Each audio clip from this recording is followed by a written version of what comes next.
আসসালামু আলাইকুম রহমতুল্লাহি বারাকাতু। কেমন আছেন সবাই? আশা করি সবাই ভালো আছেন। আমিও আল্লাহর অশেষ রহমতে ভালো আছি।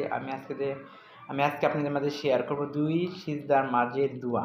দুই সিজদার মাঝের দোয়াটি হচ্ছে রাব্বিক ফিরলি রাব্বিক ফিরলি। যখন নামাজ পড়বেন তখন দুই সিজদা, একটা সিজদা দেওয়ার পরে যখন এভাবে বসতে হয় তখন এটা দুই সিজদার মাঝের দোয়া। তখন পারবেন রাব্বিক ফিরলি রাব্বিক ফিরলি। এর অর্থ হচ্ছে, হে রব তুমি আমাকে ক্ষমা করে দাও, হে রব তুমি আমাকে ক্ষমা করে দাও।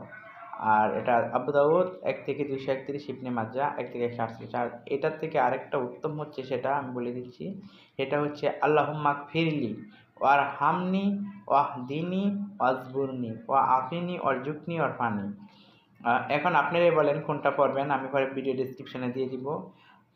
যারা বড়টা না ভাবেন তারা শুধু রাব্বিক ফিরলি রাব্বিক ফিরলি, আর যদি বেশি পড়েন তাহলে বেশি ভালো। সেটা হচ্ছে আল্লাহুম্মা গফিরলি ওয়ারহামনি ওয়াহদিনি ওয়াজবুরনি ওয়াআফিনি ওয়ারজুকনি ওয়ারফানি। এর অর্থ হচ্ছে, হে আল্লাহ তুমি আমাকে ক্ষমা করে দাও, তুমি আমার উপর রহম করো, তুমি আমাকে সরল সঠিক পথে পরিচালিত করো, তুমি আমার জীবনের যাবতীয় ক্ষয়ক্ষতি পূরণ করে দাও, তুমি আমাকে নিরাপত্তা দান করো এবং তুমি আমাকে হালাল রিজিক দান করো ও আমার মর্যাদা বাড়িয়ে দাও। আবু দাউদ, তিরমিজি, ইবনে মাজাহ। আপনি বুঝেন কোনটা পড়বেন। বড়টা পড়লে বেশি বেশি ভালো, ছোটোটা পড়লে বুঝতে পারছেন কোনটা পড়বেন। এখন আমি ভিডিও ডেসক্রিপশনে দিয়ে দিব।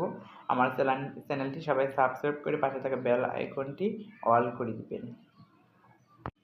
এই যে এখানে দেওয়া আছে আর এখানে দেওয়া আছে। এখন এখান থেকে পড়ে নিতে পারবেন আমার কথা যদি না বুঝতে পারেন।